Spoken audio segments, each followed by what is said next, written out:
여러분, 요한계시록 10장에 제목을 붙인다고 한다면 뭐라고 붙일까요? 성경의 비전이라고 붙일 수 있겠습니다. 1절 2절 말씀을 한번 보실까요? 1절 2절에 보시면 내가 또 보니 힘센 다른 천사가 구름을 입고 하늘에서 내려오는데 그 머리 위에 무지개가 있고 그 얼굴은 해 같고 그 발은 불기둥 같으며 그 손에 펴놓인 작은 두루마리를 들고 그 오른발은 바다를 밟고 왼발은 땅을 밟고 라는 표현이 있잖아요. 말세에 하나님의 심판이 바야흐로 가속화되는 상황에서 요한이 본 비전입니다. 여러분, 이 서론 부분이 지나고 나서 천상의 하늘의 광경의 예배 장면이 펼쳐지고 있는 그 상황 속에서 하나님은 놀라운 희망을 주신 뒤에 6장부터 하나님의 심판이 진행되고 있잖아요. 첫 번째 인을 뗄 때, 두 번째 인을 뗄 때 하다가 7장이 오면 또 새로운 하나님의 비전을 보여주셨어요. 다시 용기를 갖고 14만 4천 명을 통하여 하나님은 복음 증거하는 놀라운 영광을 보게 하셨습니다.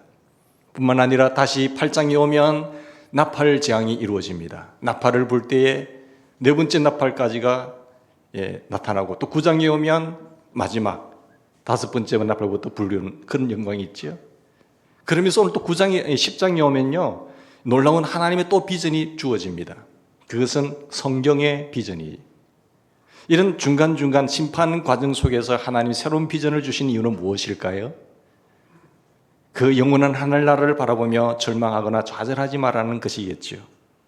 오늘 이게 말세에 하나님의 심판이 바야흐로 가속화되는 상황 속에서 요한이 본 비전 속에 이 작은 두루마리를 말세에 가장 중요한 역할을 하게 될 책으로 성경을 이야기하는 거지. 마지막 하나님의 심판이 가속화되는 그 과정 속에서도 살아계신 하나님의 말씀의 중요성을 우리에게 밝히 말씀하고 있습니다. 왜 작은 두루마리라고 했을까요? 유대교의 경전과는 다른 어떤 종교의 경전은 큰데 왜 작은 책이라고 했을까? 이것은 작은 책, 부피는 작지만 우리에게 놀라운 가장 영향력 있는 중요한 책이라는 의미가 있습니다. 말세에는 덕후를 하지 않겠습니까? 이 말씀에 따라서 살고 죽는 것이지요.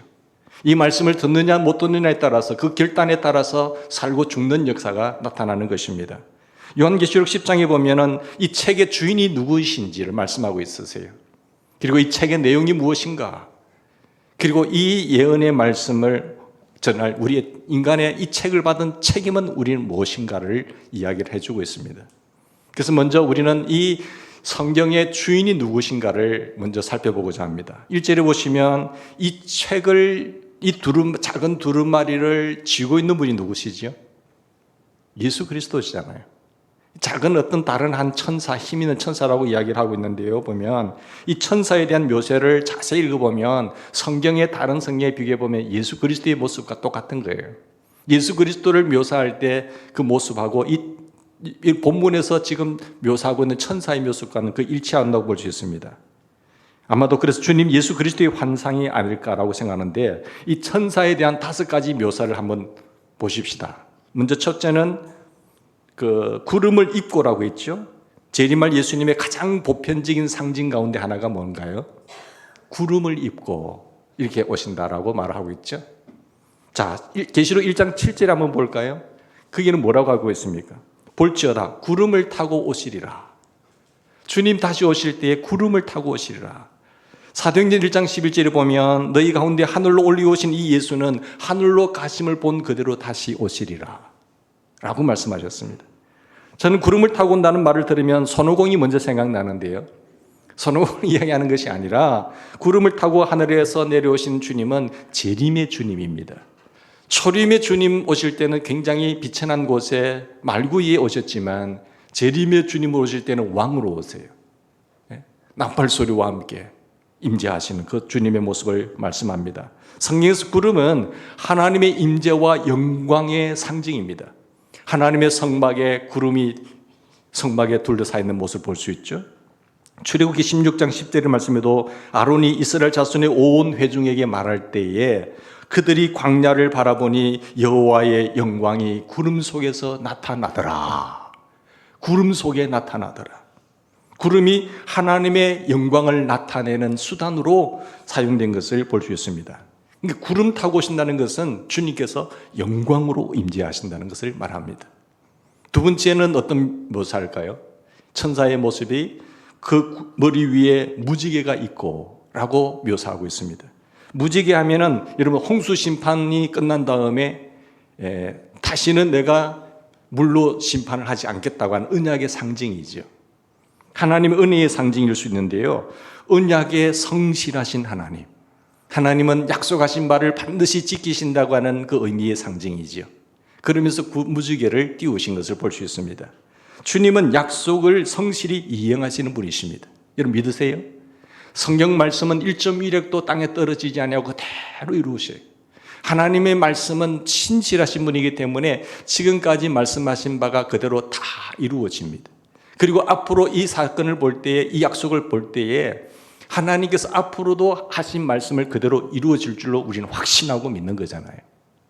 여러분 그런 확신이 있나요? 이 확신이 없이는 절대로 우리가 하나님의 말씀을 따라 살 수가 없어요. 에덴 동산에 신라곤은 그 나곤이 신라곤이 된 이유가 뭘까요? 하나님을 불신하잖아요.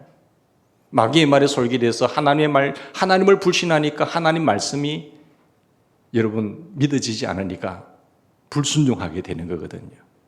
우리는 하나님이 말씀하신 바가 초림에 예수님 오신다고 했으면 그대로 메시아를 믿어야 됩니다. 예수님이 내가 다시 사흘 만에 죽었다가 부활할 거야라고 하나님 믿으셔야 되죠. 그분이 거짓말 하셨나요? 만약에 거짓말했다고 하면 그분 사기꾼이에요. 자기가 살아난다고 했는데 살아나지 못했어요? 거짓말쟁이지. 거짓말쟁이 사기꾼인 거예요. 거짓말하는 그 자체가 사기꾼이잖아요. 예수님이 사기꾼은 아니고 거짓말쟁이 아니에요. 거짓말쟁이는 마귀입니다. 너희 아비 마귀에게서 났나니 마귀는 처음부터 거짓말쟁이인 거지. 그래서 천사가 타락하여 공중으로 쫓겨나서 공중권세자가 된 것을 보게 됩니다. 그렇지만 우리 주님은 한 번 말씀하신 바는 그대로 이루십니다. 그 하나님을 신뢰하고 그 하나님을 믿고 그 말씀에 한번 순종해 보십시오. 그러면 우리에게 놀라운 역사가 나타나요. 하나님의 말씀은요, 다 하나님의 그 언약의 두 가지가 있는데요. 하나는 상방의 언약이 있고 하나는 단일 언약이 있습니다. 그 하나의 계약은 뭔가 하면은 단일 계약은 하나님께서 그냥 베풀어 주시는 은혜를 말합니다. 우리 구원을 받을 때 우리가 행위가 의로워서 구원받는 건 아니거든요. 하나님의 특별한 은혜로 베풀어 주신 은혜. 우리의 행위와 전혀 상관없이 주시는 베풀으신 선물. 그게 구원의 선물이고 그 이후에 하나님의 약속을 신뢰하고 하나님을 신뢰하고 그 약속을 믿고 내가 순종할 때에 주는 이 약속은 하나님이 많은 것을 준비하셨는데 그 많은 것을 받을 수 있는 비결은 하나님의 명령을 순종할 때 주어지는 것입니다. 그런데 이 순종이라고 하는 것이 하나님의 명령이 때로는 정말 힘들지만 그것을 믿고 신뢰할 때 그것이 순종이 가능하다는 것을 볼 수 있습니다. 그런데 무지개는 언약에 성실하신 주님을 나타내기 위한 상징이다. 뿐만 아니라 세 번째는 그 얼굴은 뭐 같다고 했습니까? 해 같다 했어요. 환하게 비치는 해 같은 얼굴. 요한계시록 1장에 계시된 주인이신 예수 그리스도의 모습과 일치하지 않으세요? 그 얼굴은 해가 힘있게 비치는 것 같더라. 힘있게 비치는 해 같더라. 이 천사의 묘사가 예수 그리스도를 의미하는 것이죠. 의로운 해가 성경에 보면 구약의 마지막 성경이 말라기에서 보면요. 의로운 해가 떠올라서 치료하는 광선을 받는다고 했는데 의로운 해가 떠오르신 그분이 뭡니까? 예수 그리스도를 이야기하는 거죠. 그분이 치료하는 광선을 바르셔서 갇힌 자에게, 눌린 자에게, 병든 자에게 치료하시는 하나님. 그분이 예수 그리스도입니다. 그 의로운 태양이 바로 예수님의 상징이죠. 그리고 네 번째 묘사는 그 발은 뭐 같다고 했습니까? 불기둥 같다라고 말합니다. 그분은 견고함, 영광스러움, 심판의 어미성을 묘사하는 그 표현과 비슷하지 않습니까? 요한계시록 1장 15절에 보면 예수님의 이 심판의 주인 되신 예수님을 묘사할 때 모습이 뭐라고 이야기하고 있죠? 그의 발은 풀무에 단련한 빛난 주석 같고 라고 묘사하고 있죠. 바로 그렇게 묘사된 그분이 그 손에 펴놓인 작은 두루마기를 들고 계신 거예요. 손에 작은 두루마리를 들고 있다. 다섯 번째는요. 오른발은 바다를 밟고 왼발은 땅을 밟고. 그러니까 밟는다는 것은 다스린다, 통치한다라는 뜻이 있어요. 그분께서 모든 만물을 통치하고 온 세계가 그분의 주권 아래에 있다는 뜻이죠. 여호수아서 1장 3절에 보면 내가 모세에게 말한 바와 같이 물은 네가 발바닥으로 밟는 모든 곳은 다 너희 땅이 될 것이다. 하나님이 그들이 이스라엘 백성들이 차지할 가나안 땅을 이야기할 때 너희 발바닥으로 밟는 그 모든 곳을 이야기한다는 거예요. 너희들이 그것을 다스리고 통치할 것이다 라는 의미입니다. 뿐만 아니라 우리의 주인 되신 그 그리스도는 이 땅 온 세계를 다스리실 분이다 라는 것을 말씀하고 있는 것입니다. 여러분, 두 번째로 이 작은 성경의 내용이 뭘까요? 성경의 주인은 예수 그리스도를 이야기하고 있고, 그리고 내용은 여기 7절 말씀을 보십시다. 여기 두루마리를 펴놓았는데 모든 사람들에게 주어질 수 있도록 공개되었단 말입니다. 그런데 책에 펴놓인 내용이 무엇인가? 라는 것을 보면 일곱째 천사가 소리 내는 날 그 나팔을 불려고 할 때에 하나님이 그 종 선지자들에게 전하신 복음과 또 그리고 하나님의 비밀이 다 이루어지리라 하더라. 이게 중요한 단어 두 가지가 나와요. 복음과 하나님의 비밀이 다 이루어지리라. 여기 보면 하나님의 비밀도 있고 복음도 있어요. 이 성경책 안에 하나님의 비밀, 하나님의 복음이 있다는 것 아니겠습니까? 이 말씀을 전개된 걸 볼 때 하나님의 비밀이란 마지막에 하나님이 역사를 어떻게 종결할 것인가, 이 세계를 어떻게 마무리할 것인가, 마지막 심판에 대한 비밀을 이야기를 하고 있습니다. 그런데 우리는 이 마지막 심판에 대한 비밀을 가르쳐 주셨잖아요. 알기 때문에 불안해하거나 두려워하거나 염려하지 말라는 거예요. 모르면은 이 세상에 일어나는 일들에서 세상이 왜 이래? 불안하고 초조하고 야단일 거잖아요. 우리는 앞으로 일어날 일들에 대해서 알고 있는 거예요. 그게 책의 내용이거든요. 그러나 이 책이 우리를 심판하는 건 심판과 재앙으로 몰아넣는다고 한다면 정말 결코 복된 소식일 수가 없을 거예요. 이 책에 이런 심판이 있어, 이런 재앙이 있어, 불안하고 초조하고 두려워하겠지만 결코 그것만 받아들이면 기쁜 소식이 될 수 없어요. 그러나 메시지가 기쁜 소식이 될 수 있는 이유가 무엇이죠? 여기 복음이 있단 말이에요. 여기에서 살아남고 보호하고 하나님의 지키심을 받을 수 있는 이 복음에 구원받은 자들의 특권이 주어진 거죠. 그래서 기쁜 소식을 주는 이유는 성경의 초점인 그리스도께서 십자가 사역을 통해서 우리를 구원하신 그 메시지 때문에 이것이 복음이 되는 겁니다. 자, 이 성경의 내용은 한마디로 심판과 구원의 메시지로 가득 찼다는 겁니다. 어거스틴은 이렇게 말합니다. 그래서 성경은 하나님의 구원의 역사이면서 동시에 하나님의 심판의 역사이다. 인류 역사를 통해서 하나님의 구원의 역사와 심판의 역사는 항상 교체되면서 지금까지 나왔습니다. 죄가 있는 곳에서는 하나님의 심판이 있어요. 왜? 의로우신 하나님, 신실하신 하나님이니까. 그 공의의 하나님 때문에 하나님은 죄를 그냥 두고 볼 수가 없어요. 반드시 하나님은 심판하십니다. 회개하는 곳에는 도리어 또 뭐가 있지요? 하나님의 구원의 역사가 일어나게 되어 있습니다. 근데 참 우리를 비참하게 하는 것은요, 우리가 9장 마지막 절에 보면 그 재앙의 결과에 대해서 보셨잖아요. 근데 사람들이 그때 회개를 하나요? 정갈이 쏘고 그런 어떤 혹독한 고난과 징계를 받으면서도 회개를 하지 않는 것이 신기한 거예요. 양심의 화인을 맞게 되면요, 어둠의 악한 영에 사로잡히게 되면 회개하려고 해도 회개가 안 된다는 것이 크나큰 아픔이에요. 그래서 여러분 마지막 죽기 전에 반드시 회개를 다 하셔야 됩니다. 내가 지은 죄가 죽기 직전에 강도 보세요. 예수님 한편에 달린 그 강도는 회개했기 때문에 하늘나라로 가잖아요. 근데 한 강도는 주님을 신뢰하지 않아요. 회개하지 않아요. 차이는 뭐냐? 우리가 회개할 수 있느냐 회개할 수 없느냐의 차이입니다. 회개하지 아니하면 우리는 죄 때문에 지옥 갈 수밖에 없고, 회개하면 우리는 십자가의 보혈로 속량을 받아서 하나님의 구원받은 백성으로서 하늘나라 천국에 가게 된다는 사실을 믿으시기 바랍니다. 왜 하나님의 사람을 구원하시고자 할까요? 그분은 사랑 때문에 그렇지. 왜 하나님이 인간을 심판하실까요? 하나님의 공의 때문에 그래요. 그러니까 이 한쪽으로 치우치시면 안 돼요. 그 공의 하나님을 신뢰하기 때문에 우리는 사랑의 하나님의 품으로 달려가야 됩니다. 주님 죄송해요. 주님 잘못했어요. 주님 용서해 주세요. 그렇게 겸손한 자세를 가지고 주님 품으로 돌아가는 그 사람. 탕자가 세상을 향해서 자기 마음대로 나갈 수 있지요. 그러나 살아보니까 그게 아니잖아요.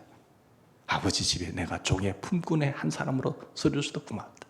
아버지 품 안에 있는 것이 가장 행복한 장소라는 것을 알고 돌아오는 것처럼 그런 은혜가 있기를 바랍니다. 여러분, 구원과 심판의 역사는요, 끊임없이 반복되어 왔습니다. 그러다가 맨 마지막 최후의 심판이 있습니다. 그리고 마지막 구원이 있습니다. 그리고 역사는 닫힙니다. 이것이 성경의 역사관입니다. 마지막 세 번째 보면, 그러면 이 책에 대한 우리의 책임이 무엇일까요? 자, 책의 주인은 예수 그리스도라고 했습니다. 성경의 내용은 뭐라고 했지요? 심판과 구원이라고 했어요. 그러면 이 하나님의 귀한 말씀에 대한 우리의 책임은 무엇일까? 그것이 8절에서 11절까지 말씀의 내용입니다. 자, 한번 보십시다. 특별히 여기 나오는 세 가지 동사의 중심으로 한번 보십시오. 우리 같이 읽읍시다. 8절에서 11절까지 한 번 더. 하늘에서 나서 내게 들리던 음성이 곧 내게 말하여 이르되 네가 가서 바다와 땅을 밟고 서 있는 천사의 손에 펴놓인 두루마리를 가지라. 여기 가지라는 단어. 가지라. 즉 이 성경을 가지라. 그 다음에 9절요. 내가 천사에게 나아가 작은 두루마리를 달라 한즉 천사가 이르되 갖다 먹어버리라. 여기 갖다 먹어버리라는 단어. 주의 깊게 보십시오. 동사의 변화. 그 다음에 네 배에는 서나 네 입에는 꿀같이 달리라 하거늘 네가 천사의 손에서 작은 두루마리를 갖다 먹어버리니 내 입에는 꿀같이 다나 먹은 후에는 내 배에는 쓰게 되리라. 그가 내게 말하기를 네가 많은 백성과 나라와 방언과 임금에게 다시 예언하여야 하리라. 예언하여야 하리라. 가지라, 갖다 먹어버리라, 예언해라. 이 세 가지 단어를 기억했으면 좋겠습니다. 사랑하는 여러분, 여기 첫 번째로 우리는 책을 가지라고 했었어요. 하나님께서 우리에게 주셨으니까 우리가 가져야 됩니다. 이 은혜가 얼마나 감사한지 몰라요. 그냥 우리가 살아라도 살아야 될 텐데 그걸 깨달아서 살려면 얼마나 힘들겠어요? 그런데 하나님께서 우리 인간을 만드시고 가장 복되게 행복하게 사는 그 길을 우리 삶의 내비게이션으로 성경책을 딱 기록해서 우리 손에 들려주셨어요. 이것을 우리가 가지고 있다니까요. 성공의 비밀, 승리의 비밀, 가장 복되고 행복하게 사는 비밀을 우리 손에 적어서 손에 들려주셨어요. 이걸 가지라겠죠. 그런데 옛날 종교개혁 시대 전까지만 해도 성경은 금지된 책입니다. 사제들 말고는 절대로 성경을 우리 손에 넣을 수가 없어요. 성경의 내용을 알면 자기들 마음대로 못하니까. 그래서 사제들만 중세의 타락이 거기서 왔거든요. 그런데 종교개혁을 함으로 말미암아 이 성경을 우리 손에 넣어주었어요. 개혁자들이. 루터는요, 그 독일 말로 번역해서 모든 서민들까지 다 읽을 수 있도록 해주었습니다. 이게 종교개혁의 핵심이거든요. 인류 역사를 통해서 또 성경이 한 번 더 빼앗긴 때가 있습니다. 그때가 언제가요? 공산주의 시대 때. 공산주의자들은 성경을 손에 넣을 수가 없어요. 지금 유일하게 남아있는 저 공산주의, 완전히 저건 이단이죠. 이단 중에 이단이죠. 여러분, 한 정치의 어떤 바탕이 아니라 저희는 신으로 믿고 있잖아요. 유일신이 아니라 유물사상, 그 어떤 김일성, 김정일, 김정일 이태원들은 그 어떤 신으로 모신 거예요. 그게 무서운 거죠. 이단 중에 이단이잖아요. 그것을 옹호한다? 같은 이단이죠. 저 그리스도죠. 완전 하나님 자리에 자기들이 앉아가지고요, 통치하는 거예요. 근데 거기는 성경을 읽을 수가 없습니다. 읽으면 죽어요. 왜냐하면 이단과 모든 공산주의가 어디서 나오는가 하면 성경에서 나왔거든요. 예수님 자리에 자기들이 앉은 거잖아요. 문선명, 이만희, 정명석. 여러분 요즘 보니까 전도문이 팍팍 막히고 기가 차지 않으세요? 다 그 예수님 자리에 자기들이 앉아있는 그런 아픔을 우리가 보게 됩니다. 성경을 우리 손에 가지고 있다는 것, 여러분 큰 복이 있는 사람인 줄 믿습니다. 사랑하는 여러분, 무엇이든지 많으면 그 가치를 모르잖아요. 근데 지금 성경을 보면 성경을 종류별로 다 들고 계시고 앱에서 들을 수 있고 번역별 여러 가지 번역가 있어서 너무 많으니까 성경을 잘 안 읽잖아요. 그러니까 많으면 가치를 못 느끼는데 없다고 생각해 보세요. 그 성경을 읽기 위해서요, 얼마나 소중한지 한 글을 넣기 위해서, 가지기 위해서 애쓰는 분들 많잖아요. 우리 북한 동포들, 그들은 숨어서 성경을 읽으려고 애를 쓰는 거죠. 여기 생명력이 있으니까. 두 번째, 근데 이 책을 갖다 먹으라 했어요, 순서가. 이 책의 말씀을 먹으라는 것인데, 성경 말씀을 먹는 감격에 대해서 구약 성경에 많이 기록되어 있습니다. 그 중에 하나로 예레미야서 15장 16절에 보면, 만군의 하나님 여호와시여, 나는 주의 이름으로 일컬음을 받는 자라. 내가 주의 말씀을 얻어먹어 사오니, 주의 말씀을 얻어먹어 사오니 주의 말씀은 내게 기쁨과 내 마음의 즐거움이다. 주의 말씀이 내 마음의 기쁨이고 내 즐거움이다라고 말했어요. 이 말씀을 갖다 얻어먹었는데 이 말씀이 내 마음에 너무 기쁨이 되고 즐거움이 된다는 표현이에요. 여러분, 그렇게 표현할 수 있나요? 말씀을 소유하고 가까이에 두는 것만이 아니라 식사를 하듯이 말씀을 갖다 먹으라는 거예요. 일주일에 성경 2번 읽는 사람들, 여러분, 육체를 위해서, 없어진 육체를 위해서 식사 2번 하는 분 계세요? 아이고, 배고파 죽겠다. 일주일에 한 끼만 먹으라 해보세요. 다 영양실조 걸리죠. 그 사람은 건강하지 못해, 절대로. 그런데 내 영을 위해서, 없어진 육체를 위해서는 그렇게 챙겨 드시는데, 영혼이 있는 그 영혼을 위해서는 안 먹는단 말이에요. 하나님의 말씀을 안 먹는데요. 무슨 힘이 있겠어요? 계속 죽만 먹는다고 한다면 그 힘을 나올 수가 없죠. 그러니까 조금만 밀어버리면 넘어지는 거예요. 시험에 빠지는 거예요. 예? 영혼이 잘된 같이 범사가 잘되고 강건한 능력이 나타나는데, 없어질 육체를 위해서도요, 밥 제대로 안 먹으면 힘 없어요. 운동 안 하잖아요? 힘 없어요. 내 영혼의 이 가치를 위해서 나를 살리신 이 주님의 고귀하신 십자가의 은혜를 생각하면서 하나님의 말씀을 갖다 먹어야 되는데 안 먹는다는 거예요. 여기 우리 불행이 있습니다. 여러분, 영혼이 건강하기 위해서 부지런히 말씀을 먹으시기를 주의 이름으로 부탁드립니다. 예? 사랑하는 여러분, 영혼의 건강함을 위해서는 정말 얼마나 많이 투자해야 되는지를 여러분 생각하셔야 돼요. 육체의 강건함을 위해서 보약도 드시고 운동도 하고 음식 좀 잘 먹기 위해서 애를 쓰는데 투자를 많이 하지 않습니까? 그런데 왜 내 영혼을 위해서는 투자를 안 하세요? 그러면서 어린아이도 죽 먹는 사람의 그 고기 맛을 아나요? 모르지. 그러니까 재미가 없는 거예요. 저도 책을 많이 보는 사람인데 성경의 고귀한 가치를 모를 때는 그 다른 책에 많이 미쳤어요.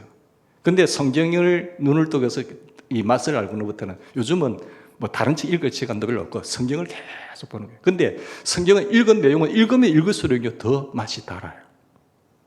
숭이꿀처럼 달다는 것이 조금 이해가 됩니다.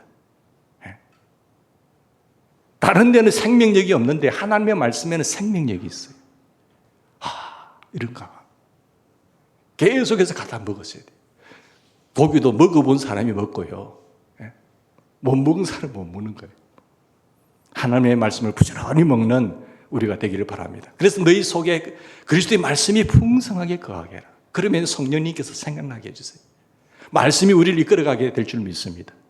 영혼이 강건함을 얻게 되면 어떤 시련 속에서도 병만 속에서도 이겨낼 줄 믿습니다. 내 영혼이 잘된 같이 범사가 잘되고 강건하기를 내가 간구한다고 하시는 주님의 애절한 그 기도에 응답의 기쁨이 저와 여러분이 되기를 바랍니다. 그리고 마지막 세 번째는요, 여기 보시면은 입에서는 달지만 먹었는데 배에서는 쓰다는 말이 있잖아요. 입에서는 달때 배에서는 쓰다는 말이 어떤 사람은 내용에 심판의 메시지이기 때문에 쓰지 않느냐라고 말하는, 저는 그렇게 생각하지 않아요. 말씀이 달지만 이 말씀이 쓰다는 것은 내가 순종할 때 순종하기는 쉽지는 않잖아요. 그래서 어려운 거예요. 쓰다는 거예요. 근데 하나님의 말씀의 명령에 순종해야 하나님이 준비하고 예비하신 것이 내 것이 됩니다. 그게 상무계약이에요. 내가 하나님의 말씀을, 하나님을 불신하는데 내가 그 말씀이 믿어지겠습니까? 하나님을 불신하는데 그 말씀이 믿어지지 않고 믿어지지 않으면 순종이 절대 나오지 않습니다. 그래서 신뢰하고 믿는 것하고 순종은 정비례하게 돼 있어요. 믿는 것만큼 순종할 수 있단 말이에요. 마귀는 에덴 동산의 그 축복을 빼앗을 때 어떻게 빼앗는가 하면요, 하나님을 불신하게 만들죠. 하나님은 하지 말라고 했어요. 먹으면 죽는다고 했어요. 근데 마귀는 괜찮다고 하죠. 그러니까 마귀 말보다, 하나님 말씀보다도 마귀 말에 솔깃한 거지요. 그래서 하나님을 불신하고 하나님 말씀에 불순종했기 때문에 다 잃어버린 거예요. 내가 하나님을 불신하고 안 믿으면 내게 준비하고 예비하신 것이 다 내 것이 될 수가 없습니다. 그런데 하나님의 명령이 힘들지만 쓰지만 먹으면 내게 약이 돼요. 그리하면 이 모든 것이 다 내게 되는 거예요. 여러분 성경에 잘 찾아보세요. 하나님의 약속, 이 주어진 내 것을 가지기 위해서는 그리함이라는 단어의 앞에 뭐가 있는가 하면 하나님의 명령이 반드시 따라옵니다. 은혜적인 상무계약 속에서 단일 계약이 아니라 상무계약은 다 하나님께서 내가 신뢰하는 가운데서 그 믿음의 바탕 속에서 행함이 나올 때에 내 것이 된 것이죠. 청종하고 이 말씀을 순종하면 이 모든 복이 내 것이 되리라. 그래서 순종, 행함이 없는 그 믿음은 죽은 믿음이라는 거예요. 가짜 믿음이에요. 아무 쓸데없어요. 사랑하는 여러분, 이 말씀이 쓰지만 그것을 맛을 느껴보시고 체험해 보시고 확신을 가지고 한번 해보십시오. 마귀는 계속해서 하나님 말씀이 부담스럽다고 하나님을 불신하게 하지만 그 하나님은 정말 사랑하시고 신실하신 약속의 하나님인 것을 믿고 한번 따라해 보십시다. 그래서 산 간증자가 되기를 주의 이름으로 축원합니다. 그리고 10절 1절에 보면 오늘 말씀에 예언해라 있잖아요. 제가 내게 말하기를 네가 많은 백성과 나라와 방언과 임금에게 다시 예언하여야 하리라. 우리에 대한 책임이 뭡니까? 예언하셔야 돼요. 예언하라는 것은 뭡니까? 선포하라는 의미거든요. 선포하라는 것을 왜 예언이라고 했을까요? 말씀의 선포는 이 말씀을 받는 사람들의 뭘 좌우할까요? 미래를 좌우하기 때문에 미래를 예언하라는 거예요. 제가 이 말씀을 듣거나 말거나 선포해야 되죠. 그러나 말씀을 받는 사람이 있고 안 받는 사람이 있겠죠. 그 말씀의 반응에 따라서 여러분의 미래가 결정되어 버립니다. 여러분의 미래를 오늘 현재에 내가 무엇을 심고 어떻게 반응하느냐에 따라서 내일의 미래가, 앞으로 미래가 결정된다니까요. 그래서 선포하셔야 돼요. 듣든 여러분도 우리의 책임이 뭔가 하면 이 말씀을 가지고 내가 적용하면서 순종하면서 선포하셔야 돼요. 이게 주님의 마지막 명령이거든요. 내가 너에게 분반 모든 것을 잘 가르쳐서 지키게 하라. 이게 주님의 마지막 명령이고 유언이라고 제자를 삼는 방법이 그건데 그리 할 때 세상 끝날까지 내가 너희와 항상 함께 하겠다고 했어요. 여러분의 입술에 하나님의 말씀을 가리시고 이 말씀을 부지런히 선포하고 외치는 우리 모두가 되기를 바랍니다. 그래서 우리는 성경에서 말하는 예언은 앞으로 생길 일을 미리 말하는 것이 아니라 국가와 역사와 미래를 좌우하는 메시지를 가리키는데 내가 선포하는 메시지에 따라서 어떻게 반응하느냐에 따라서 내 미래가 좌우 결정되기 때문에 꼭 말씀하는 거예요. 그래서 우리 다음 세대를 위해서는 뭘 해야 돼요? 부지런히 이 말씀을 가르쳐야 돼요. 집에 앉았을 때든지 길에 행할 때든지 손에 메고 미간에 붙이고 문설주에 붙이고 완전 말씀으로 도배를 하라는 거예요. 그런 환경을 만들어라는 거예요. 그럴 때 인물이 나오는 겁니다. 오늘도 우리 마지막 시대를 살아가는 우리에게 정말 하나님의 말씀을 외치는 참된 주의 종들이 되기를 주의 이름으로 축원합니다. 말씀에 대한 궁극적인 순종은 선교에 대한 순종으로 나타나지 않으면 안 되는 것이죠. 그래서 이 말씀을 받는 자들은 반드시 이 말씀을 예언해야 되고 모든 백성과 나라 모든 인종들에게 이 말씀을 예언하라고 하는 것이 성경의 비전이다라는 것이죠. 이 세계 모든 민족 인류가 이 책으로 구원받지 못한다고 한다면 그들은 이 책으로 뭘 하게 돼요? 심판받게 되는 겁니다. 이 책으로 성경으로 구원받지 못하면 이 말씀으로 심판을 받게 되는 거예요. 예수님은 사람들에게 구원의 주님이 되든가 예수님이 한 종족에는 심판의 주님이 되든가 두 종류의 하나예요. 그것은 내 선택과 결정에 따라서 달라지는 거예요. 우리 모두에게는 구원의 주님이 되기를 주의 이름으로 부탁드립니다. 한 사람도 그 예수 그리스도가 심판의 주님이 되지 않기를 부탁드립니다. 요한 웨슬리가 어느 날 이런 기도를 했습니다. 예수님 나에게 이 책을 주시옵소서. 내가 어떤 희생을 치르고더라도 이 책의 메시지를 받게 하소서. 그리하여 이 책이 참으로 나의 책이 되게 하시고 그리고 나로 이 책의 사람이 되게 해소서. 기도하십시다. 하나님, 그렇습니다. 종교개혁 시대의 급진적인 개혁자로 불렸던 사람들, 그 책의 사람들이라고 불렀습니다. 이 책의 사람, 구원의 말씀, 생명의 말씀에 붙잡힌 사람, 이 한 책의 사람이 될 수 있도록 우리를 축복해 주시옵소서. 지구상에 수많은 책들이 있지만 그 책들을 통해서 정말 자기의 삶이 달라지고 자기의 생명이 구원됐다고 간증하는 경우가 있었습니까? 아버지, 우리로 이 성경책의 사람이 되게 하옵소서. 말세의 구원의 유일한 희망으로 바로 이 유일한 성경책, 이 책을 가지고 말세에 승리하는 우리가 되기를 소망합니다.